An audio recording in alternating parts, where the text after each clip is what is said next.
नमस्कार साथियों, कक्षा 12वीं विषय भौतिक विज्ञान का अर्धवार्षिक परीक्षा का प्रश्न पत्र आपके सामने है। समय दिया गया है 3 घंटे 15 मिनट और जो पूर्णांक है वो है 40 अंक का। तो इस प्रश्न पत्र को हम हल करते हैं। उससे पहले जो स्टूडेंट फर्स्ट बार इस एम के बूस्टर यूट्यूब चैनल पे आए हैं वो चैनल को लाइक, शेयर और सब्सक्राइब करना ना भूलें, जिससे क्लास 12 संबंधित सभी महत्वपूर्ण सूचनाएं हैं वो सबसे पहले आपके पास पहुंच सके। आप सभी जानते हो कि जो हाफ ईयरली जो अर्धवार्षिक परीक्षा का जो प्रश्न पत्र होता है वो प्रत्येक डिस्ट्रिक्ट वाइज अलग अलग होता है, लेकिन इनमें काफ़ी क्वेश्चन देखने को समान क्वेश्चन है वो देखने को मिलते हैं। तो क्वेश्चन नंबर 1 आपके स्क्रीन पर आ चुका है। स्टार्ट करते पहले बहुवैकल्पिक प्रश्न है। क्वेश्चन नंबर 1 आपसे पूछा गया है, निम्न में से विद्युत फ्लक्स का एसआई मात्रक है। निम्न में से विद्युत फ्लक्स का एसआई मात्रक है, तो इसका राइट आंसर क्या हो जाएगा? Volt into metre. तो क्वेश्चन नंबर 1 का विद्युत फ्लक्स का एसआई मात्रक होता है वोल्ट इंटू मीटर। अगली बात करते हैं, निम्न परिपथ में ए तथा बी बिंदुओं के बीच तुल्य धारिता आपको पूछी है। तो इसको आप जब कैलकुलेट करोगे तो इस क्वेश्चन का जो राइट आंसर आएगा वो आ जाएगा 4 म्यू एफ। इसके बाद चलते हैं नेक्स्ट क्वेश्चन की तरफ। क्वेश्चन नंबर 3 कि निम्न में से A and D and gate का बुलिय व्यंजक है। तो इसका व्यंजक होता है y बराबर a डॉट बी।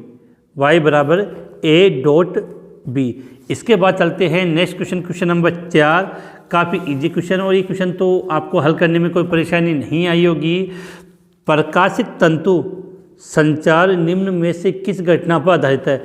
जो ऑप्टिकल फाइबर्स जिसको आप प्रकाशित तंतु बोलते हैं वो प्रकाश के पूर्ण आंतरिक परावर्तन की घटना पर आधारित है। किसके?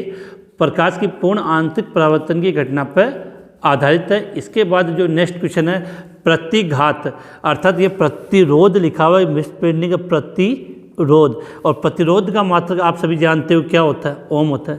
प्रतिरोध का मात्रक क्या होता है? ओम होता है। इसके बाद नेक्स्ट क्वेश्चन की बात करें, निम्न में से नाभिक की त्रिज्या की द्रव्यमान संख्या क्या लिखा हुआ है यहाँ पे? द्रव्यमान संख्या पर निर्भरता है।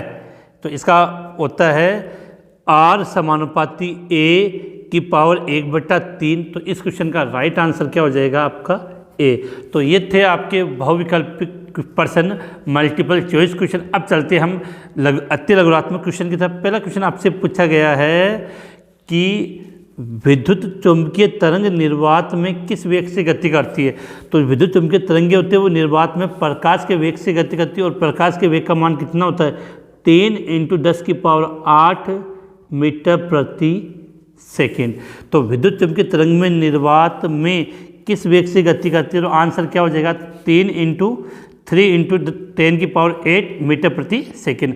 अगली जो आपसे परिभाषा पूछी गई है वो काफ़ी इजी क्वेश्चन है कि कार्यफलन को परिभाषित कीजिए। क्या लिखा है? कार्यफलन को परिभाषित कीजिए। तो लिखा है धातु की सतह से बाहर आने के लिए, धातु की सतह से इलेक्ट्रॉन को बाहर निकालने के लिए बोल सकते हैं कि धातु की सतह से बाहर आने के लिए इलेक्ट्रॉनों के लिए, धातु की सतह से बाहर आने के लिए इलेक्ट्रॉनों के लिए आवश्यक न्यूनतम ऊर्जा की मात्रा, आवश्यक न्यूनतम ऊर्जा की मात्रा क्या कहलाती है? कार्यफलन कहलाती है। कि धातु की सतह से बाहर आने के लिए इलेक्ट्रॉनों के लिए जो आवश्यक न्यूनतम ऊर्जा कहलाती है वो क्या कहलाती है? कार्यफलन कहलाती है। इसके बाद अगला क्वेश्चन पूछा गया है, चुंबकीय आघूर्ण का मात्रक लिखिए। तो चुंबकीय आघूर्ण का मात्रक क्या होता है? Ampere metre square. चुंबकीय आघूर्ण का मात्रक क्या होता है? Ampere metre square. अगला क्वेश्चन है, चुंबकीय क्षेत्र की विमा वह मात्रक लिखिए। तो मात्रक की बात करें तो चुंबकीय क्षेत्र का मात्रक क्या होता है? वेबर प्रति मीटर स्क्वायर। चुंबकीय क्षेत्र की विमा का मात्रक क्या होता है? वेबर प्रति मीटर स्क्वायर। या आप इसको आप क्या कह सकते हो? टेस्ला। क्या बोल सकते हैं? टेस्ला। और इसकी विमा क्या होती है? m1 L0 T minus 2 A minus 1। इसके बाद अगले क्वेश्चन की बात करें, हाइड्रोजन परमाणु की nवीं कक्षा में ऊर्जा का व्यंजक लिखिए। तो हाइड्रोजन परमाणु के लिए कौन सी कक्षा का पूछा है? nवीं कक्षा के लिए पूछा है। तो यहाँ लिखेंगे En बराबर -13.6/n², यहाँ पर आ जाएगा Z² इलेक्ट्रॉन वोल्ट, ये इसकी ऊर्जा का मात्रक हो जाएगा। तो हाइड्रोजन परमाणु की nवीं कक्षा में ऊर्जा का व्यंजक हम क्या लिखेंगे? En बराबर -13.6n² इंटू में Z² इलेक्ट्रॉन वोल्ट। ठीक है। क्वेश्चन नंबर 7 अब हम बात करते हैं, एक अवतल दर्पण से 20 सेमी दूर रखे एक पिन का प्रतिबिंब 40 सेमी दूरी पर बनता है। तो अवतल दर्पण की हमें क्या ज्ञात करनी है? फोकस दूरी। तो देखो अवतल दर्पण की जो फोकस दूरी ज्ञात करने का, देखो सबसे पहले तो आप ये समझो कि अवतल दर्पण से 20 सेमी दूरी पर रखे पिन, तो इसका मतलब यहाँ U का मान कितना हो गया? -20 सेमी। और प्रतिबिंब बन रहा है V, तो V का मान कितना हो गया? -40 सेमी। क्लियर हो जाना चाहिए। U का मान -20 सेमी और V का मान हो गया -40 सेमी। अब हमें क्या ज्ञात करना है? फोकस दूरी। तो फोकस दूरी ज्ञात करने का फॉर्मूला क्या होता है? 1/f